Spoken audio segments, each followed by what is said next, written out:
And it feels good to be around other people who just kind of get it. And again, it's like you're in those spaces, but like nobody thinks things are just being handed to them. Girl, I am so fucking tired, right? Of entitlement and lack of accountability. Amen. Amen. No one's gotten this out of me, Annie. Only you could get this out of me.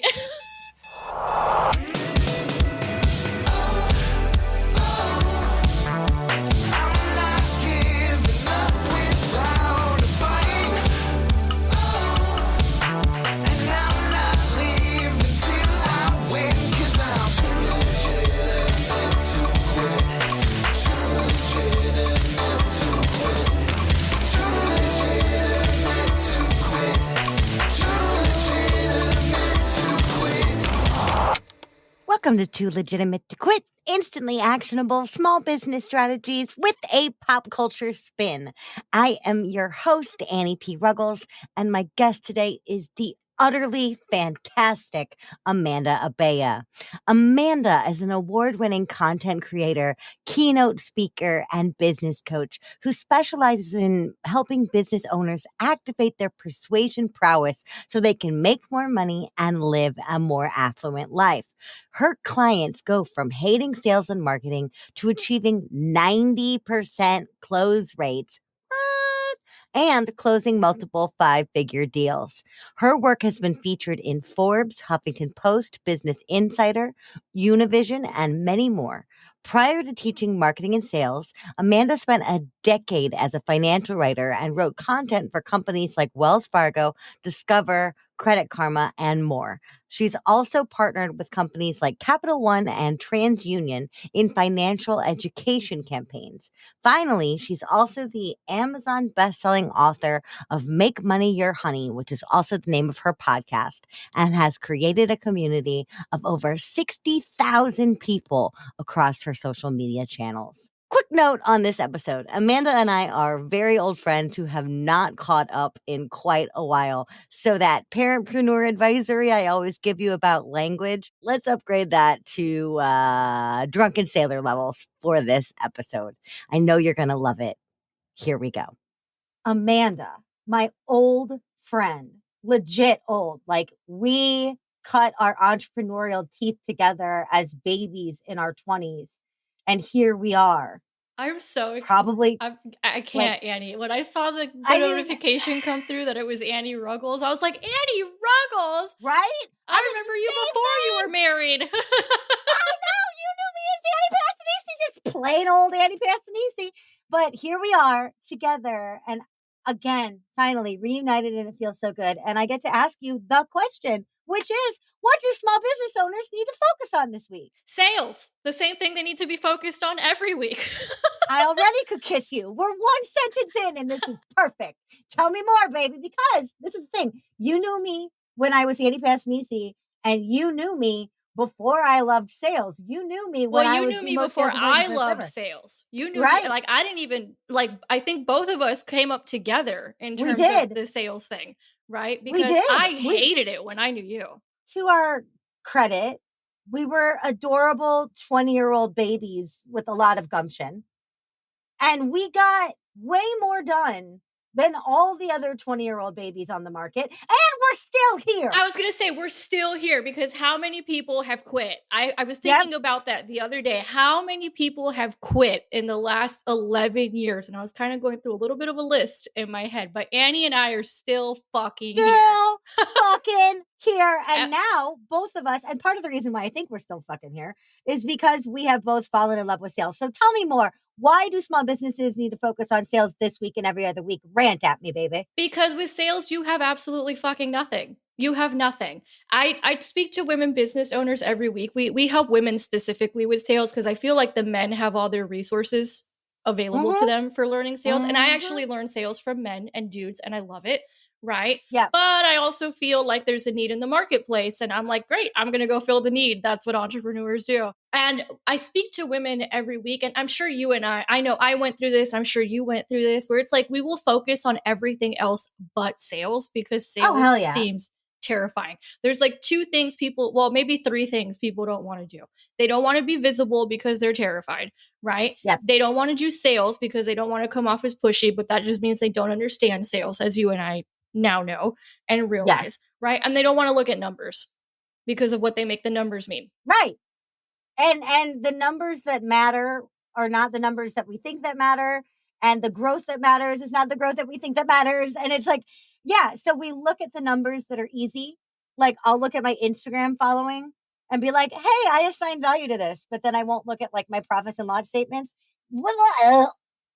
Yeah. Ugh. And both of you and I kind of, we're both creative. I think for both of us, this is something we both have had to learn, right? Yes. Which I think is fantastic because I think you were the same way. I was like, nah, I'm a creative person. I don't do numbers. I don't do that I don't shit. need I systems.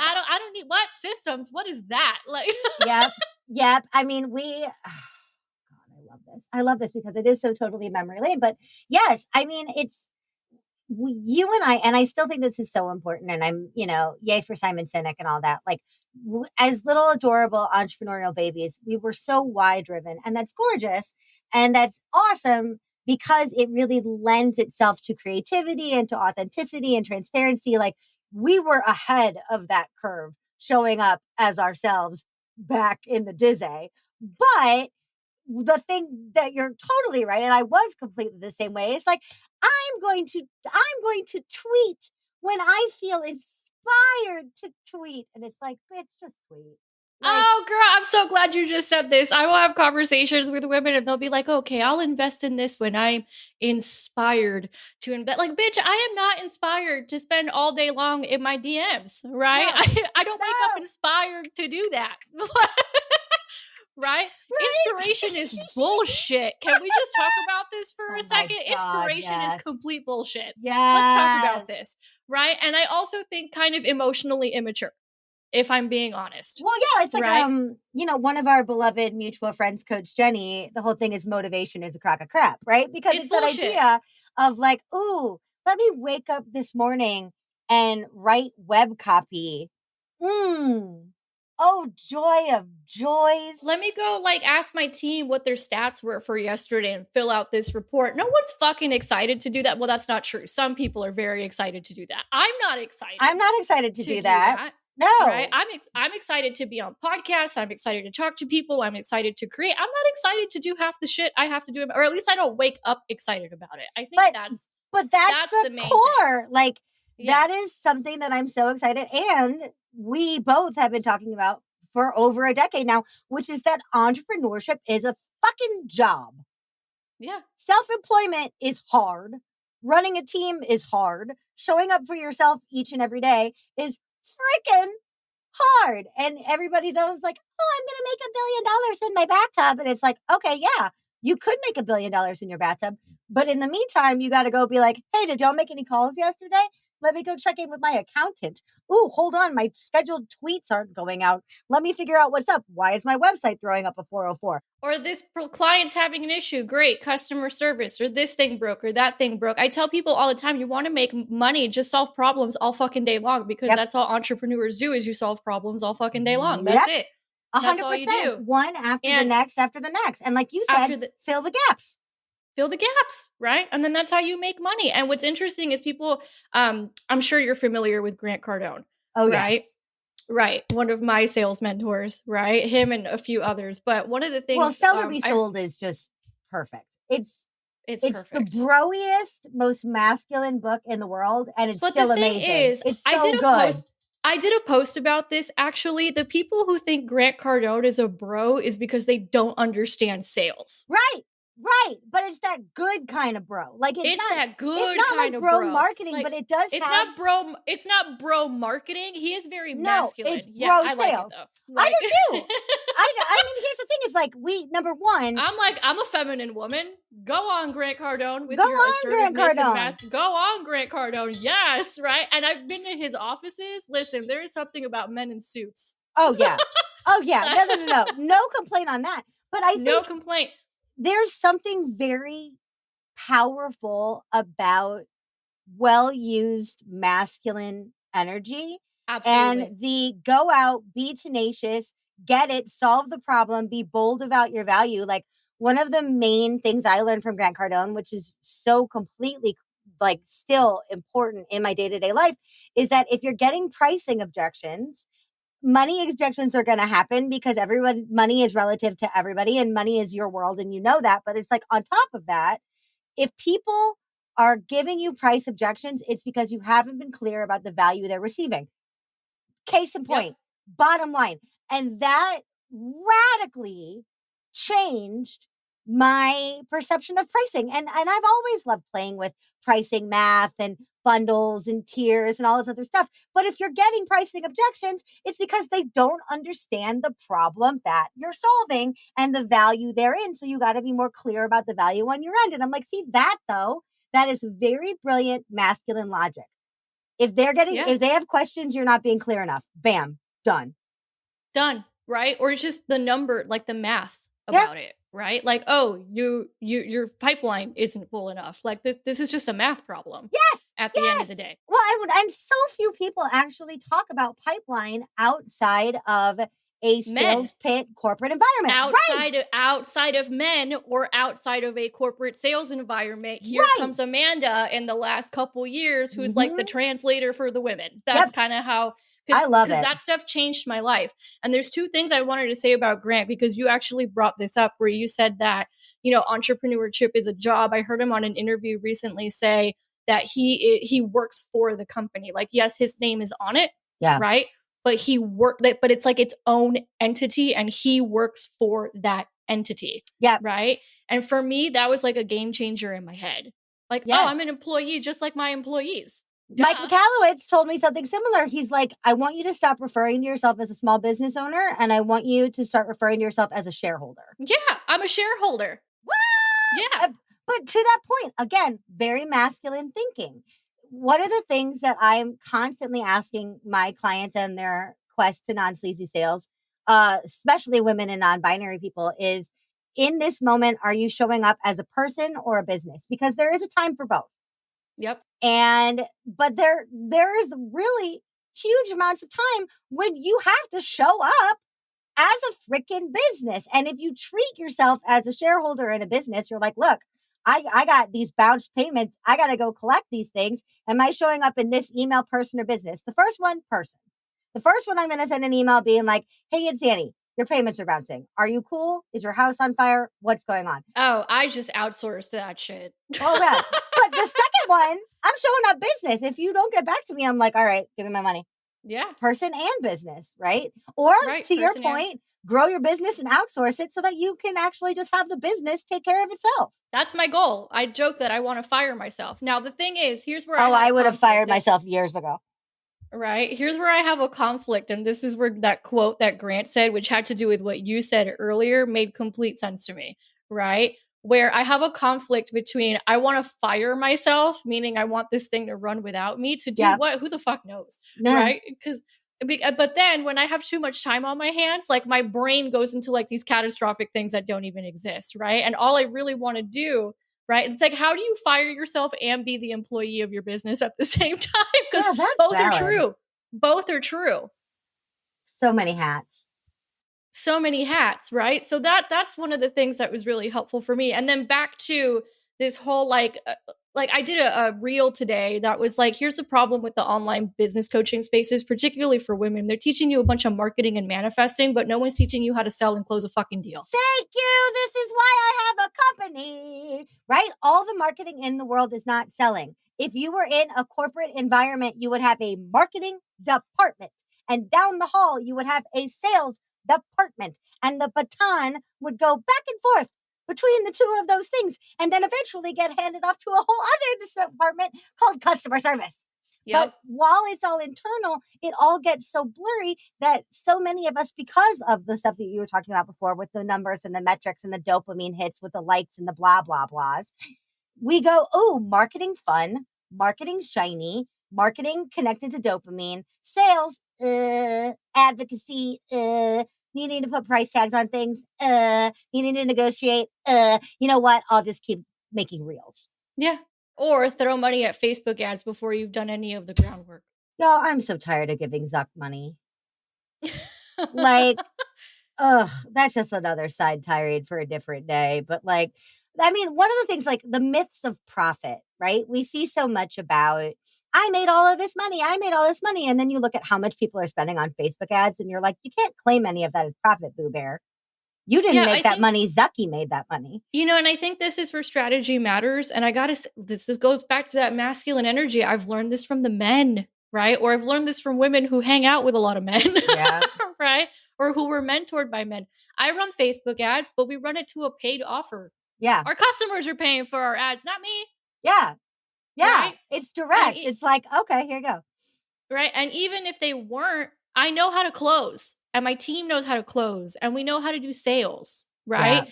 And I think there's a big misconception in the online spaces. Like, first of all, everybody's teaching marketing strategies that worked in 2012.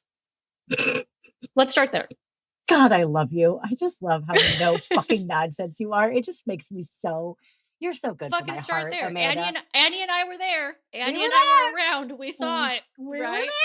Yeah. 2012. No one's updated their fucking shit. Like, we were there. Which is why I don't teach marketing strategy and I stick to marketing psychology and sales because it never changes. Well, and that's the other thing too, is right? that like, well, I mean, and I have now sunset all of my marketing and branding teaching in complete lieu of sales. I'm only teaching sales. Some of the other stuff comes up otherwise, but for that exact reason, find a gap and fill it. You and I are both like, nobody is teaching sales. And especially nobody is teaching masculine, the good kind of masculine sharky sales to women and non-binary people, and also non-turbo men, right? But it just, I think that's so key. And you are also one of the very first people I knew to confront another of these really big skeletons in the closet. And again, this was years and years and years ago. You were the first person that I knew that was like, let's talk about money issues. Let's talk about people's trauma and baggage and crap about money, and then make money or honey happen and all of these amazing things. When did you start to wake up to the idea that people have such a hard time with receiving, even when they're overgiving? I mean, because I did it. Yeah. I lived it. And I was like, oh, fuck, something's wrong. Actually, I had a full circle moment. You're going to love this. I don't know if you saw it. So back then, when I was a mess with money and I just had this brilliant idea, what if I talk about money on the internet and get paid to write about money? Yeah. Turned it into a whole career for 8 years, Yeah. which is how Make Money Your Honey came about. And I was a financial writer for a long time. Yeah. And I've done brand influencer campaigns for big financial companies. But really, it's because I went through it myself. And one of the books I read that really changed my life was Overcoming Under-Earning by Barbara Stanny. Oh. Now known as Barbara Houston, because she took on her husband's name. Well, I taught her membership class. I taught her membership course a class on sales yesterday. So I had like a really big full circle moment. Like, Barbara, you changed my life so many years ago. I love it when that happens, though. You're like, oh my God. I just interviewed Pam Slim. I saw the last time I saw Pam Slim before she podcast live was at WDS in 2011. 2013 at WDS was the last time I saw her. Yeah. And I was just like, oh my God, we're still here. We're still here. We're still here with all this fucking bullshit out here. We're still here. I love how you and I just talk about the reality of things because, like, I'm so tired of the marketing and manifesting bullshit. Like, I love marketing. I love marketing. I love manifesting. I do the visualizations. I make sure my head's in the right space. Like, I'm always postulating. Like, everybody teaches that in sales already anyway, right? Right. Like, if you get sales training, they're teaching you a bunch of fucking manifesting too. Right. Like, you can't get on a call without having thought through the call. You can't get on a call without that win attitude, assuming the no beforehand. That's technically manifesting. We're not anti-marketing. We're not anti-manifesting. We're just super pro keeping it real.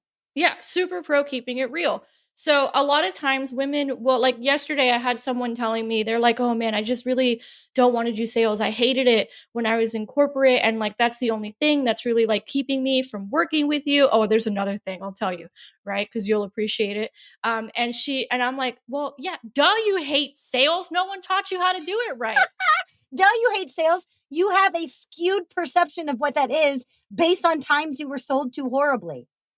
Or, And you were trained horribly. right, corporate people are taught to sell terribly if they're taught to sell at all without just having expected to just osmosis it. And then the other thing that I talk about all the time with sales baggage is door-to-door sales as kids. Yeah. I mean, I bet you were amazing at that. Were you amazing? Actually, I didn't realize I was good at sales until like actually Coach Jenny is the one who picked it up. We love you, Jenny. She was like, you know, you're selling at your job every day, right? And I was like, Yep. I'm doing what? Speaking of bad training, I had no fucking idea I had been in sales type positions Yep. since I was 20 until I was like 25. Yep. Nobody told me. Because we're not. I do think that there is some gender stuff to that. There's this idea of like, well, Amanda's going to do all of these beautiful, soft, and communicative things. And it's like, well, Amanda can do that and then can also turn around and close a freaking deal. Yeah. I like doing both. It's hot, right? Anyway, but then the other thing that person mentioned to me, which I thought was really interesting, and I get this from women a lot, actually. They're like, you know, you're like too much for us at first, right? And I'm like, yay. Yeah. So I hear all the time, right? And the thing is, like, I hear these things so often. I'm like, yeah, we hear that all the time from people that we close into our program. So what? Yeah. Right? But one of the things I'll hear, and this is really interesting, I'll hear a couple of things, which is like, man, we wish we were more like you, and that's why we can't do this. And I'm like, do you all think I was fucking born this way? Right. Right. Like this takes muscle. Like we're us. We've been us. But the tenacity, skin thickening, dealing with stupid ass trolls. Like, I mean, in 2019, I co-hosted a collaborative event and one of the feedback responses came in and it said, and they're anonymous, of course. And the negative feedback, it was like a really negative review and it said, Annie is obnoxious. She takes up too much space and she's I obnoxious. wish women would take up more space. Do you know how many women I have in my DMs apologizing to me for telling me their things? And I'm like, I'm literally here to help you. Please. I literally asked you to DM me, brah. Like, but yeah, so I got this thing that said like Annie is obnoxious. I think I cried for a year. Really? I think I cried for a solid year. But then 2020 happened and I was like, oh, this is dumb anyway. So everybody kind of went into hiding. And when I came out of hiding, I really started asking myself what obnoxiousness could do for me. Because if I'm going to be here, if I'm going to be loud, if I'm going to do this, and I'm going to be me, and I'm going to show up and be as brave and loud and vocal and advocate-y as I can be, right? What can obnoxiousness do for me? And I think this very podcast is an example of something in the post-obnoxious era that I'm like, okay, yes, I want to have a great podcast, but I want to keep it real. I want to tell the entrepreneurial truth, not to dissuade people from doing it, but so that to they know what you're getting yourself into. Yes, and to know that on a bad day, you're not doing it wrong. It's just hard. And, and in addition to all that other stuff, then we'll talk about Real Housewives. Great. Awesome. Fine. Who cares? But like, it's not that I'm now impervious to haters because I'm absolutely not. But I think I can safely say that I've cut my mourning period down from a year to about an hour. That's really good. But I mean, I was terrified of everyone for a year. I let myself get really quiet for a year. In retrospect, it was good because I think I needed that time to kind of hibernate and heal and figure out. But I also had to take that time to hibernate and heal and be like, wait, I have two choices. I can gloss over the parts of me that I've worked so hard to accrue, or I could lean into it and just be like, all right, so somebody out there thinks I'm obnoxious. Let's go make some other people think I'm obnoxious too. Hey, yo. Oh, I like that. Yeah, you know, I've been thinking about this because, you know, I spent I could have a whole other fucking podcast conversation about going from being self-employed to running a company. That is, whew, Oh boy. that's a whole other thing, Yep. right? Hardest 3 years of my fucking life, right? But well worth it. And now we're more on the other side of that, where I definitely have more of a CEO role. I was just telling you, my job now is to blow up the front end, basically, right, and manage people, right, and that kind of stuff. And I still have to do stuff, obviously. Like I can't abdicate responsibility or anything like that. But I was thinking about this a lot because I'm like, I'm kind of a freak, right? But like in a good way, right? Mm-hmm. Like I'm like, yeah, I'm fucking tenacious. Yeah, I know what I want. Yeah, I haven't busted my ass for 11 years trying to figure out this stuff and become the person I've become to only stop here. Like that doesn't make any fucking sense. Yes. It makes no sense, Like right? everybody wants to be a unicorn, but I really like your idea of being a freak. Well, you know what's happened, right? Because I live in Miami and like Grant Cardone stuff is in Miami and they have a bunch of events here all the time. I've had the pleasure of going to events because I don't have to get on a plane. They're like right there, right? And I did the 10X ladies event on the yacht and I was like, oh my God, we're all a bunch of fucking freaks. I love hanging out with other freaks, right? Yes. Or I interviewed someone recently who lives in Miami, right? And then a lot of people in Miami are in the Grant Cardone. I mean, your entire state is freaks. Florida is just a whole state of freaks. Exactly, right? But I was interviewing him on my podcast, or he was interviewing me. I don't remember. We interviewed each other. It blends. Right? Yeah, exactly.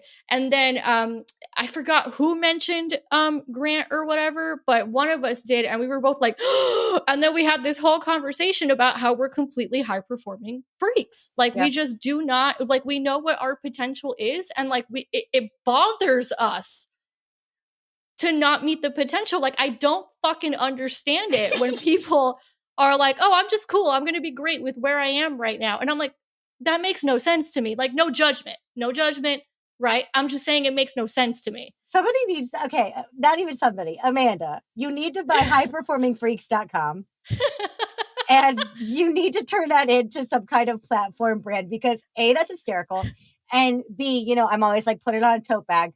If you put the phrase high performing freaks on a hoodie, I would wear that on the daily. Like that is a brand that I would gladly self-identify.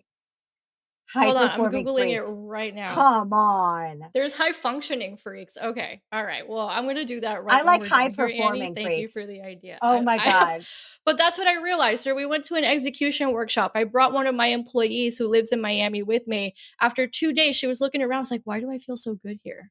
And I'm like, congratulations, you're a freak. Yeah, congratulations, you're a freak. And you're in, not to get all Hamilton-y, but you're also in the room where it happens. When you're around with people getting stuff done, that is electric. That is real energy. You can chart it on an fMRI. You can see the brain waves bouncing off of people, and it's intoxicating. It's intoxicating. It feels so, so good. So yeah, I mean, I think I just had to come to terms with the fact, like, yeah, you're kind of a freak. Your role has changed in the business. So like, how can you use that freakness, right, in your new role? Because you're not pounding the hammer. Like you still work, but you're not doing what you were doing before. It's shifted and it's changed. Like I said, I could do a whole other podcast episode just on that transition. But how do I use that to my benefit? And I'm like, oh, I'm blowing up this front end. Blowing it up. And fill that pipeline. Pipeline. Yeah. Blowing it up, filling the pipeline, aiming higher. Here we go. Yeah. Right. So I was like, oh, okay.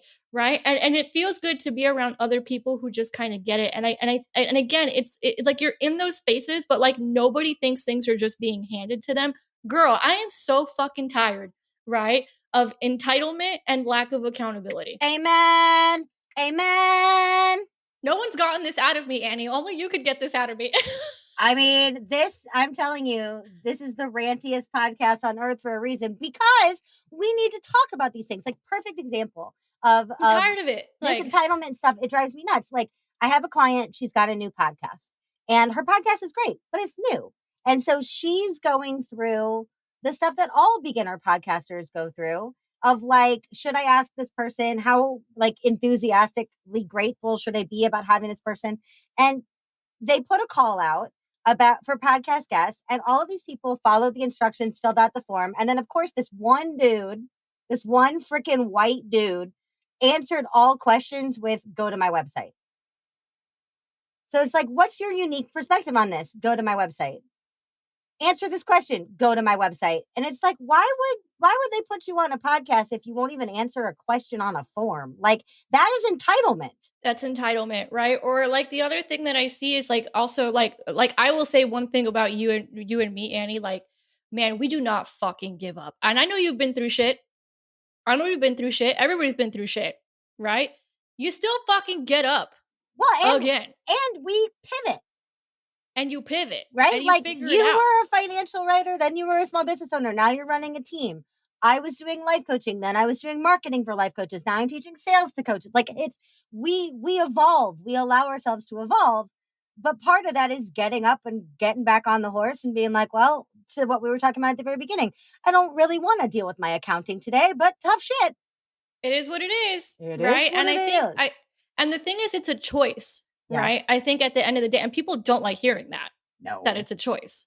It's a fucking choice. Everything's a choice. To get up. Everything's a choice. Every single thing is a choice. And how you show up in your business every single minute is a freaking choice. I didn't think that. I didn't understand that not having systems was a choice.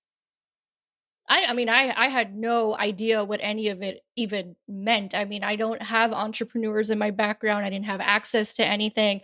Yeah. Like, I just kind of put one foot in front of the other and kept figuring it out. But, you know, I look at my journey and I'm like, fuck, I've seen people give up for way less. Yes. Than what I've been through. Yes. In business.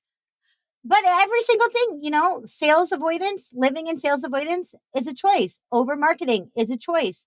Chronic, nasty over delivering was a choice. Not looking at my numbers was a choice. I chose all of these behaviors. And I say that not to beat myself up, but to say, cool, then the choices bit me in the ass and I realized I had to choose something different. And I think part of the reason why we are still here is we honor the choices we made and we're willing to make other ones too. Yeah. Like, I don't have to be right all the time. Oh, God, I wish I could be right all the time. I'm wrong a lot. God, you know? So it's really fascinating. But yeah, this lack of accountability and entitlement is like insane. And I don't know if it's, you know, social media making everything worse. But like when I went into entrepreneurship, I just kind of fucking assumed it was going to be hard and I decided to do it anyway. That's true. That's true. All right. Well, this is a perfect segue. Are you ready for this? Let's talk about freaks being held accountable. Amanda, my darling Floridian, what does any of this have to do with the Real Housewives of everywhere? Okay, let's preface this by other than drama. Everything we're talking about right now is alleged. Alleged. All crimes herein are alleged. The parties minus one of them who innocent. Actually got convicted. I was going to say, still. Innocent till proven guilty. Support the American justice system. All right, whatever. Well, you know, I find it was very interesting with Real Housewives. I'm a fan. I call it, my friend Aaron Lowry called it like brain Twinkie. Right? Like yeah. No nutritional value, but dang, it tastes good. Sometimes you just eat a brain Twinkie, and Real Housewives was that. Right? Brain Twinkie. Are you okay there, Eddie? I'm just dying. It's like, yeah, it's got no value in my life, but I'm gonna eat it. And what's so interesting, I think this is actually what's happened in a lot of online spaces, right? Is like they have a certain like life they have to live up to. Yeah. And what's interesting is how many of them have gotten in trouble with the law. Right? It's like if you're outlandish and obnoxious, eventually you're probably going to do something illegal. Well, I mean, one of them like isn't illegal, like Real Housewives of Beverly Hills, like that's like civil suits and things, but like the one, and I liked her too, Erica Jane. I was like, dang, this girl is a character, right? And then like with the jets and the clothes and the $40,000 a month in hair and makeup and all that stuff, all of which I'm sure is coming back to bite her in the ass with all these lawsuits, right? But it turned out her husband was allegedly right? And this is all civil. There's been no criminal thing, right? There's been no criminal indictment or anything like that, allegedly. Kind of running like a pyramid scheme Yep. type thing. And that's where a lot of the money was coming from. Or now we have this Real Housewives of Salt Lake City, which Salt Lake Oh City's my coming in God. clutch. Salt Lake City's coming in clutch and basically saving the entire fucking franchise. Like Salt Lake City and Potomac. Salt Lake City is Right? like, you want Like who something knew? new on an old Who model? knew? Let's throw in Mormonism. What?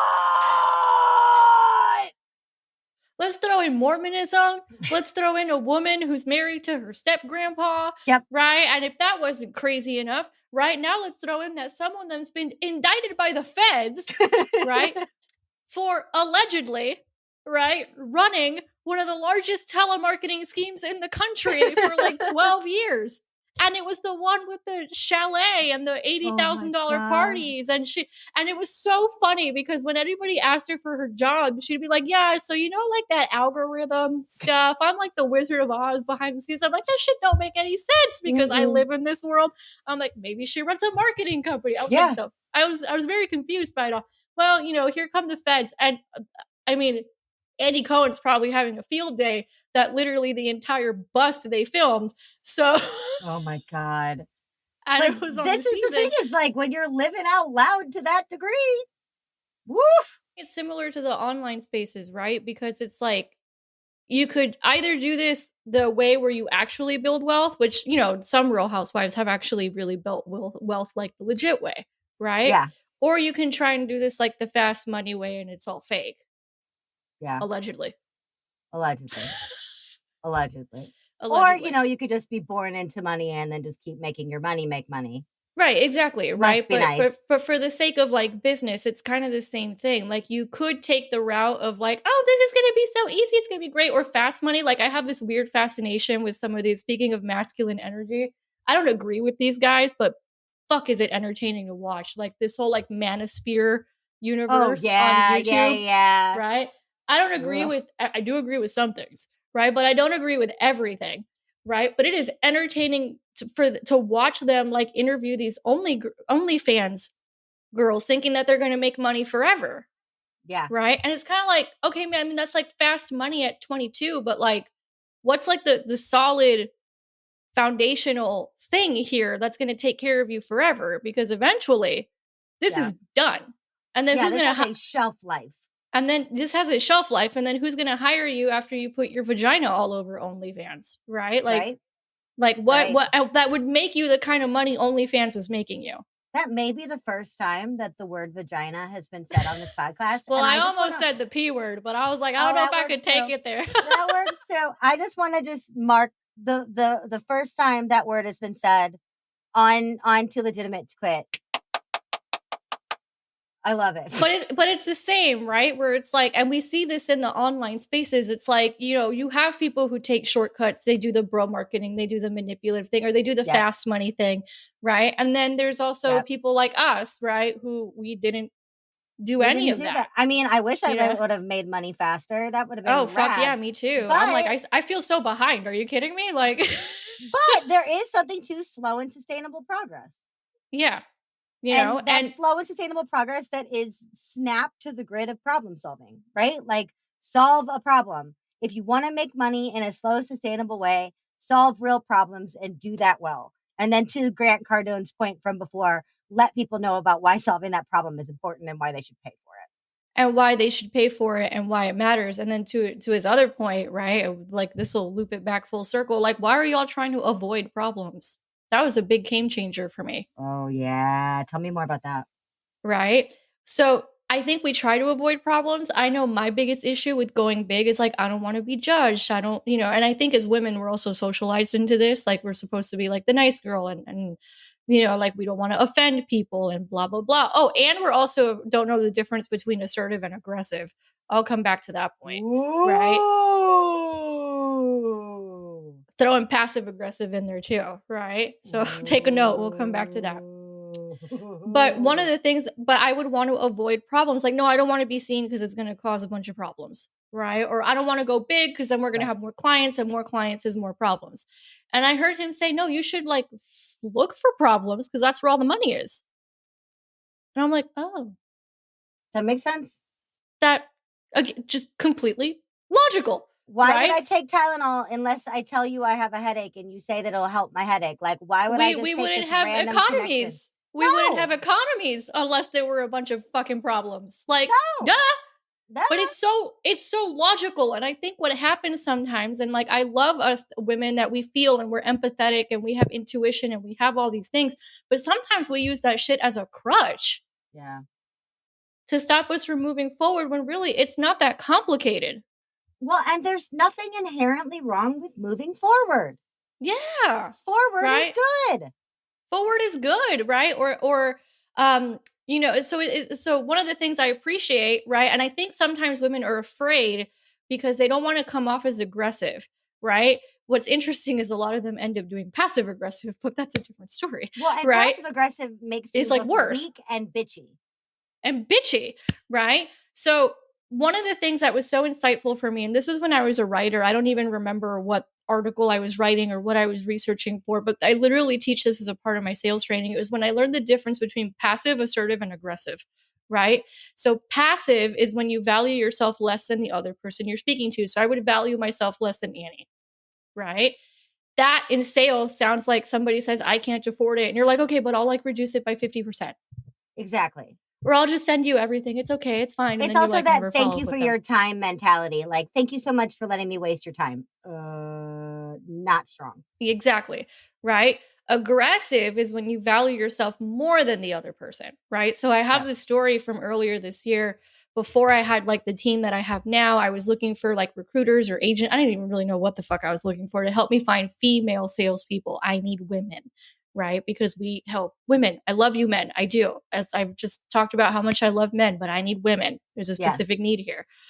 And I was talking to an agency owner, and she basically told me that what I'm looking for didn't exist. Right. And I was like, I'm just trying to find a woman who knows how to do inbound and outbound sales. That's a whole other thing. All of y'all are learning inbound sales. No one's teaching you outbound. Outbound, baby. Outbound. Outbound, baby. All the fucking money's in the outbound, right? Like, Outbound, baby.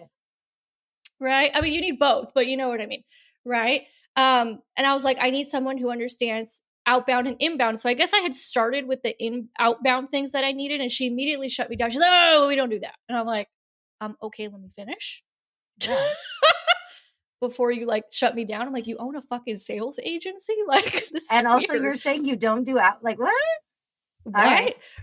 Okay, that doesn't make any sense, right? But she went on to tell me that I'm never going to find what I'm looking for, right? Cute. And then I'm like, okay, I literally am what I'm looking for, and I train female business owners who do outbound sales all the time. And I used to be a recruiter. I know that there's women who know how to do outbound sales. Again, like, that's what I'm we thinking. may be freaks, but we exist.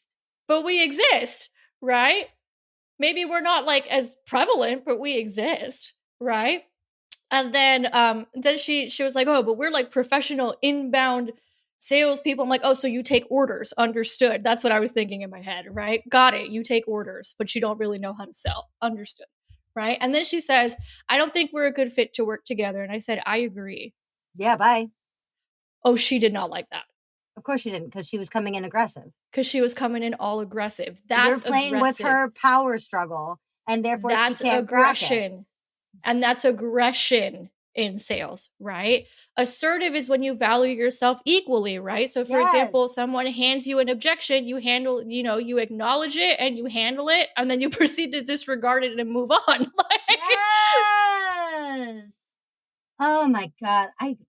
Because you're right. It's people are, and the people that I see in the Non-Sleazy Sales Academy are coming in passive because they don't want to come off aggressive, right? So they're coming in feeling like in order to sell and sell well, they have to come in and be like, fuck you, pay me. But in order to not do that, they swing way wide into the, thank you so much for sitting down with me today. I promise I'll keep it quick. Like, whoa. Yeah. Whoa, passive. Whoa. There is so much in that assertion lane. And the beautiful thing about assertion is that when I show up in an assertive, equal, excited, amplified place to what we were talking about before, it's infectious, it's electric, it's contagious. You can feel it, and it empowers the person on the other end of the transaction to buy into that energy, because I'm saying, look, I'm gung ho. I'm here. I'm excited. I want to see if we're a fit. You're here too. Let's get you on board. And then you either decide together whether it's a fit or not. But yes, when somebody comes in aggressive on you and then you're like, yeah, I'm not hiring you, of course they're going to turn a little bitchy. Yeah, they're all bitchy. That's a great word, right? Or passive aggressive is when, because I should add that one to the lesson. Passive aggressive, because when I was training, I was like, oh, I hadn't realized that one before, right? Passive aggressive is like, yeah, I'll send this to you, but then under your breath, you're like, fuck you. How did you not see what the fuck I was trying to do here? Right. God, yeah. I guess I'll do the work of closing this sale, idiot.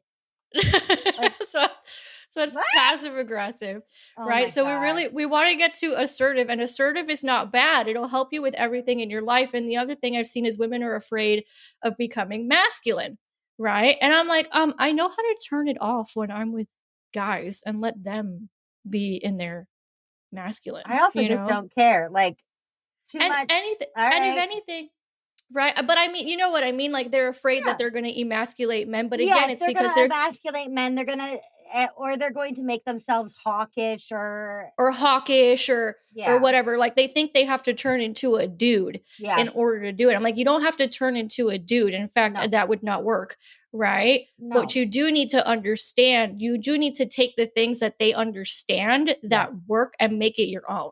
Heck yes. You know? So and actually, my male suitors have gotten much better since I got more assertive. I just married a man with high feminine energy, so it works out well. But and it's like whoever it's what you want, right? But like, I would talk to a lot of women who are like, I want a really masculine guy, and I'm like, me too. Cool, right? Good for you. Exactly, good for you, right? But like, you becoming more assertive, if anything, makes you more attractive, because then you actually have boundaries. And now I feel like we have like a viewing assignment, because now on any episode of any franchise of Real Housewives, everybody can sit there and play passive, aggressive, assertive. With every conversation, everybody, you could be like, actually, that's a really great thing to do with Real Housewives. Passive, aggressive, or assertive. Right? They're sitting there at like dinner throwing drinks in each other's faces, and you're like, well, that was aggressive. That was aggressive. And that was passive. That was aggressive. I don't think there would be very much assertion. It would probably be more passive aggressive. Assertion is passive aggressive or passive. That's too constructive and healthy for housewives. So so everybody, it wouldn't be entertaining. That's for sure. It wouldn't be fun to watch. No, it really wouldn't. All right, I got 2 more questions for you on that vein. So everybody, first off, your homework is coming later, but for right now, everybody go turn on an episode of Real Housewives of Anywhere and play passive versus aggressive.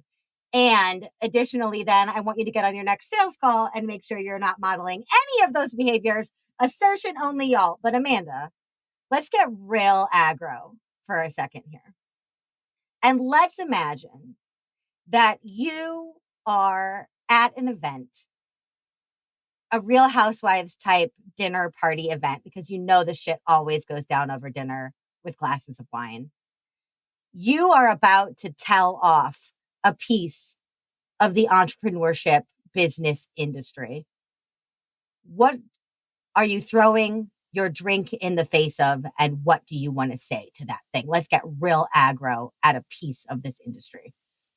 Pink lipstick and champagne marketing, because it's just the female version of bro sales. That's true. Over pinkness. Right. And I have pink. I like pink. Right. But I'm saying like the marketing of it, where like there's no fucking pink. Right. There's no fucking substance. There's no strategy. There's nothing tactical. There's nothing. I mean, that's how I feel about all breast cancer campaigns. I mean, that's also me biased because my dad is a breast cancer survivor and everything is freaking pink. But when we pink wash things to that degree, it does kind of give it a vapidity. Yeah. Right. But it's not even that. It's also like I got a good one. Wow. The whole oh my gosh, like chastising people for not buying from you. Oh my God. Oh, well, if you don't want to make this investment right now, that just means that you're really not in it for the win, huh? Oh yeah, I guess you're not as dedicated as I thought Oh, you were. I guess you're not as dedicated as I thought you. Didn't Bitch, you that really just means want you don't know this? how to handle objections. Like, Right? Oh my God. Oh my God. Yes. Okay. Shitty objection handling. We are throwing this hot coffee in your face. We are throwing this cheap Chardonnay in your face. Bad objection handlers. We're doing it. Amanda, we're coming. right, because that's manipulation. That's Yep. not objection handling. No. They are not the same thing. A billion, trillion, zillion, billion, zillion percent. Clearly, you and I need to talk more than once a decade, my love. I feel like you are so good for my soul. You are getting my little anger fired up in the most passionate, exciting way. And anger can be motivating if it's done with that white hot fire of love. And I have that white hot fire of love for you, my dear. Oh, Annie, like literally no one gets me talking like this on podcasts except good. maybe you. That's what I want. That's why I'm on this earth. But for everybody out there who needs some of your fire, how do they find you? How do they start a conversation with you? Yeah, so the best place to start an actual conversation would be Instagram at Amanda Abella. Just DM me, right? And then say you came from Annie's show. I'm literally in the DMs all day long on Instagram. And then the other places you can check out my podcast, Make Money, or you just go to makemoneyyourhoney.com and you can get everything there. And then we actually just released our YouTube channel. So for people who want to get much better sales skills, we're starting to release. Actually, we have one coming out tomorrow on the best entrepreneurship books of 2021, and Sell or Be Sold was on the list. Yeah. And I said, stick until the last one because there's only one. You have to read this one because if you don't understand this one, none of the other fucking books I told you about even matter. Mike Michalowicz, right? Mike Michalowicz was on the list too for Clockwork, right? He's great. I had him on my podcast too. He's fantastic. So go to YouTube and search for Make Money Your Honey and subscribe because we're talking more about some of those skills. And you mentioned like money traumas and our stories about money. We just released a video about that last week. So, well, darling, it's been real. Congratulations on a decade of just congratulations to you, ass. Annie, on everything. You haven't changed a bit. Neither like, of you. You haven't changed a bit. Except that we're more successful and have systems. I think Good for us. I think we do things smarter. Yeah. And I think we're aging beautifully. Oh, yeah, girl. Psh, yeah. You know, I got carded the other day. I was like, yeah. You're like, yes, moisturizer. What? Everybody else, I will be back in just a second with my final thought and your homework for the week.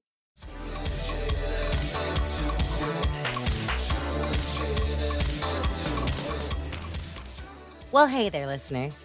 Isn't Amanda a powerhouse? It is so good to sit down with someone that knew me at the very beginning of my striving, who took the cousin path of my own and wound up absolutely kicking all of the ass. Now, as a general rule, I don't like to say I'm proud of people, as to me that implies I had a hand in whatever the accomplishment was. But I will say I am delighted and comforted by the mid to late 30-somethings that two idealistic 20-year-olds grew into. Thinking about how far I've come is inevitable in this case, you know, because Amanda was there. And if I'm being honest, I have often worried that I was losing my shiny with age, that the fire that fueled a Crayola red-haired pixie who just wanted people to be happy and whimsical and grow into their dreams was fading. But Amanda said I haven't changed a bit. And I heard that as, still got it. My shininess isn't gone. I'm just too used to it. To use my daddy's favorite word, I've become inured to what makes me special and the sheer jaw-droppingly fabulous accomplishment that is staying in business month after month, year after year, pandemic be damned. And I see this in my clients too. In the celebration portion of each group call, at least one of my clients will tone down their accomplishments while saying it. Well, I didn't hit my stretched goal, but my podcast ranked well last week, I guess. So I guess that's what I'm celebrating. Part of the reason I make them celebrate on each call is so that they get lovingly called out on this behavior by their peers. Hey, they'll squawk. Come on. I remember how terrified you were to launch that dang podcast. Now look at you gaining listeners every day, putting your words out there like it's easy. They hold each other accountable, but also to their own brilliance and progress. So, your homework this week is simple and profound. Look back to the very beginning of your self-employment dream, whether that was a month ago, a decade ago, or more. Then I want you to make a list of all the firsts that you've slayed since then. First landing page, first webinar, first hiring, first firing, first title, first funnel, first Facebook Live, first podcast interview, first business loan, first everything, because it all moves the needle in one way or another.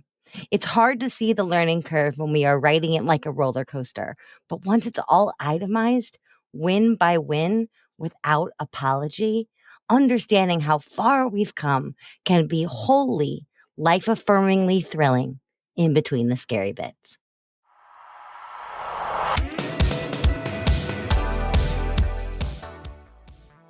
Hey, thanks for listening. Too Legitimate to Quit is brought to you by the Non-Sleazy Sales Academy and me, your host, Annie P. Ruggles. Listen, we talk a lot about marketing on this show, and that's because I fully, earnestly believe that every dime and every moment we spend marketing is totally worth it unless we turn around and sabotage ourselves at the finish by refusing to sell and sell beautifully. Why?